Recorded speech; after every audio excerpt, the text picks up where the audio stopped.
اے ایمان والو، اللہ تمہیں شکار کے کچھ جانوروں کے ذریعے ضرور آزمائے گا جو تمہارے ہاتھوں اور تمہارے نیزوں کی زد میں آ جائیں گے، تاکہ وہ یہ جان لے کہ کون ہے جو اسے دیکھے بغیر بھی ڈرتا ہے۔ پھر جو شخص اس کے بعد بھی حد سے تجاوز کرے گا وہ دردناک سزا کا مستحق ہوگا۔ اے ایمان والو، جب تم احرام کی حالت میں ہو تو کسی شکار کو قتل نہ کرو، اور اگر تم میں سے کوئی جان بوجھ کر قتل کر دے تو اس کا بدلہ دینا واجب ہوگا، جس کا طریقہ یہ ہوگا کہ جو جانور اس نے قتل کیا ہے اس جانور کے برابر چوپایوں میں سے کسی جانور کو جس کا فیصلہ تم میں سے 2 دیانت دار تجربے کار آدمی کرے گا کعبہ پہنچ کر قربان کیا جائے، یا اس کی قیمت کا کفارہ مسکینوں کو کھلا کر ادا کیا جائے، یا اس کے برابر روزے رکھا جائے تاکہ وہ شخص اپنے کیے کا بدلہ چکھے۔ پہلے جو کچھ ہو چکا اللہ نے اسے معاف کر دیا، اور جو شخص دوبارہ ایسا کرے گا تو اللہ اس سے بدلہ لے گا، اور اللہ اقتدار اور انتقام کا مالک ہے۔ تمہارے لیے سمندر کا شکار اور اس کا کھانا حلال کر دیا گیا ہے تاکہ وہ تمہارے لیے اور قافلوں کے لیے فائدہ اٹھانے کا ذریعہ بنے، لیکن جب تک تم حالت احرام میں ہو تم پر خشکی کا شکار حرام کر دیا گیا ہے۔ اور اللہ سے ڈرتے رہو جس کی طرف تم سب کو جمع کر کے لے جایا جائے گا۔ اللہ نے کعبے کو جو بڑی حرمت والا گھر ہے لوگوں کے لیے خیام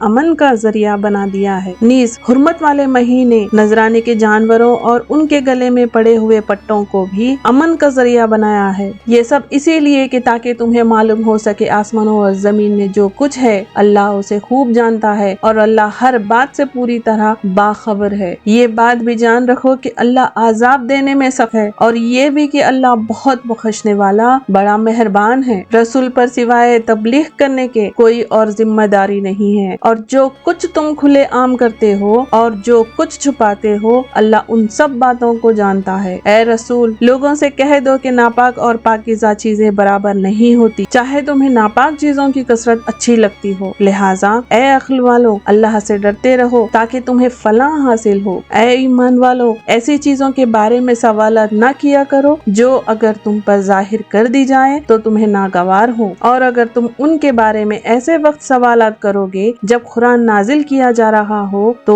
وہ تم پر ظاہر کر دی جائے گی۔ البتہ اللہ نے پچھلی باتیں معاف کر دی ہیں، اور اللہ بہت بخشنے والا بڑا بربدار ہے۔ تم سے پہلے ایک قوم نے اسی قسم کے سوالات کیے تھے، پھر ان کے جو جوابات دیے گئے ان سے منکر ہو گئے۔ اللہ نے کسی جانور کو نہ بحیرہ بنایا ہے، نہ سائبہ، نہ وسیلہ اور نہ حامی، لیکن ان لوگوں نے کفر اپنایا ہوا ہے، وہ اللہ پر جھوٹ باندھتے ہیں، اور ان میں سے اکثر لوگوں کو صحیح سمجھ نہیں ہے۔ اور جب ان سے کہا جاتا ہے کہ اللہ نے جو کلام نازل کیا ہے اس کی طرف آؤ اور رسول کی طرف آؤ، تو وہ کہتے ہیں کہ ہم نے جس دین پر اپنے باپ داداؤں کو پایا ہے ہمارے لیے وہی کافی ہے۔ بھلے اگر ان کے باپ دادا ایسے ہو کہ نہ ان کے پاس کوئی علم ہو اور نہ کوئی ہدایت، تو کیا پھر بھی یہ ان کے پیچھے چلتے رہیں گے؟ اے ایمان والو، تم اپنی فکر کرو، اگر تم صحیح راستے پر ہو تو جو لوگ گمراہ ہیں تو وہ تمہیں کوئی نقصان نہیں پہنچا سکتے۔ اللہ ہی کی طرف تم سب کو لوٹ کر جانا ہے، اس وقت وہ تمہیں بتائے گا کہ تم کیا عمل کرتے رہے ہو۔ اے ایمان والو، جب تم میں سے کوئی مرنے کے قریب ہو تو وصیت کرتے وقت آپس کے معاملات طے کرنے کے لیے گواہ بنانے کا طریقہ یہ ہے کہ تم میں سے 2 دینیات دار آدمی ہو جو تمہاری وصیت کے گواہ بنے، یا اگر تم سفر کی حالت میں ہو اور وہاں موت کی مصیبت پیش آ جائے تو غیر مسلمانوں ہی میں سے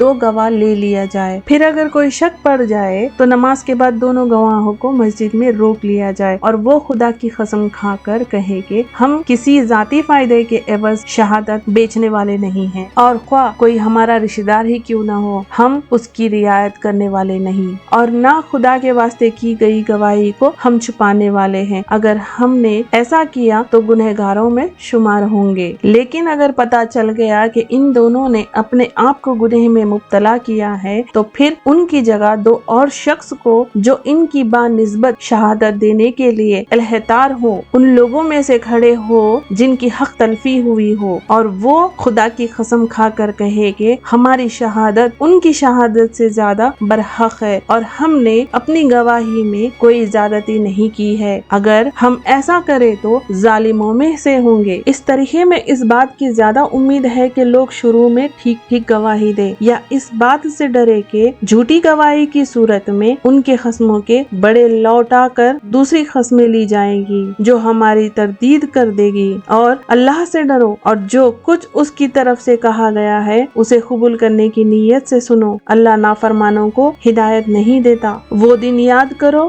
جو اللہ تمام رسولوں کو جمع کرے گا اور کہے گا کہ تمہیں کیا جواب دیا گیا تھا۔ وہ کہیں گے کہ ہمیں کچھ علم نہیں، پوشیدہ باتوں کا تمام تر علم تو آپ ہی کے پاس ہے۔ یہ واقعہ اس دن ہوگا جب اللہ کہے گا، اے عیسیٰ ابن مریم، میرا انعام یاد کرو جو میں نے تم پر اور تمہارے والدہ پر کیا تھا، جب میں نے روح القدس کے ذریعے تمہاری مدد کی تھی۔ تم لوگوں سے گہورے میں بھی بات کرتے تھے اور بڑی عمر میں بھی، اور جب میں نے تمہیں کتاب و حکمت اور تورات اور انجیل کی تعلیم دی تھی، اور جب تم میرے حکم سے گارا لے کر اس سے پرندے کی جیسی شکل بناتے تھے پھر اس میں پھونک مارتے تھے تو وہ میرے حکم سے سچ مچ کا پرندہ بن جاتا تھا، اور تم مادرزاد اندھے اور کوڑی کو میرے حکم سے اچھا کر دیتے تھے، اور جب تم میرے حکم سے مردوں کو زندہ نکال کھڑا کرتے تھے، اور جب میں نے بنی اسرائیل کو اس وقت تم سے دور رکھا جب تم ان کے پاس کھلی نشانیاں لے کر آئے تھے، اور ان میں سے جو کافر تھے انہوں نے کہا تھا کہ یہ کھلے جادو کے سوا کچھ نہیں۔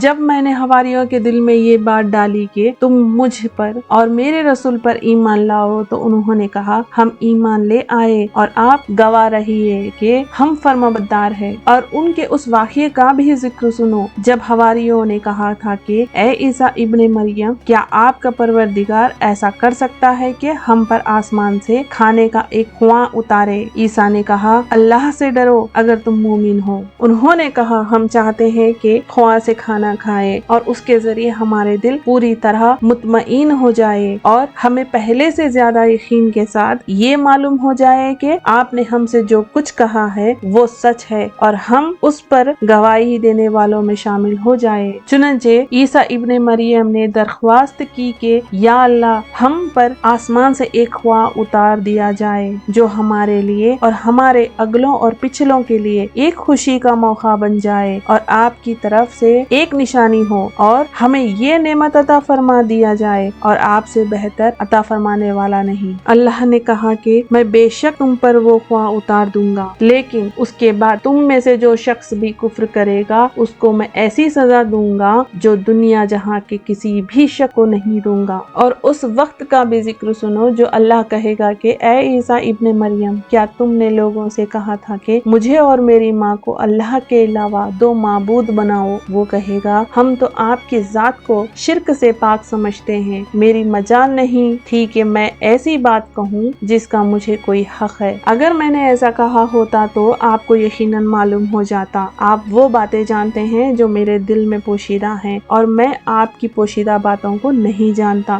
یقیناً آپ کو تمام چھپی ہوئی باتوں کا پورا علم ہے۔ میں نے ان لوگوں سے اس کے سوا کوئی بات نہیں کہی جس کا آپ نے مجھے حکم دیا تھا، اور وہ یہ ہے کہ اللہ کی عبادت کرو جو میرا بھی پروردگار ہے اور تمہارا بھی پروردگار۔ اور جب تک میں ان کے درمیان موجود رہا میں ان کے حالات سے واقف رہا، پھر جب آپ نے مجھے اٹھا لیا تو آپ خود ان کے نگران تھے اور آپ ہر چیز کی گواہ ہے۔ اگر آپ ان کو سزا دے تو یہ آپ کے بندے ہے ہی، اور اگر آپ انہیں معاف فرما دے تو یقیناً آپ کا اقتدار بھی کامل ہے، حکمت بھی کامل۔ اللہ کہے گا کہ یہ وہ دن ہے جس میں سچے لوگوں کو ان کا سچ فائدہ پہنچے گا۔ ان کے لیے وہ باغات ہے جن کے نیچے نہریں بہ رہی ہیں، جن میں یہ لوگ ہمیشہ ہمیشہ رہیں گے۔ اللہ ان سے خوش ہے اور یہ اس سے خوش ہے۔ یہی بڑی زبردست کامیابی ہے۔ تمام آسمانوں اور زمین اور ان میں جو کچھ ہے اس سب کی بادشاہی اللہ ہی کے لیے ہے، اور وہ ہر چیز پر پوری قدرت رکھتا ہے۔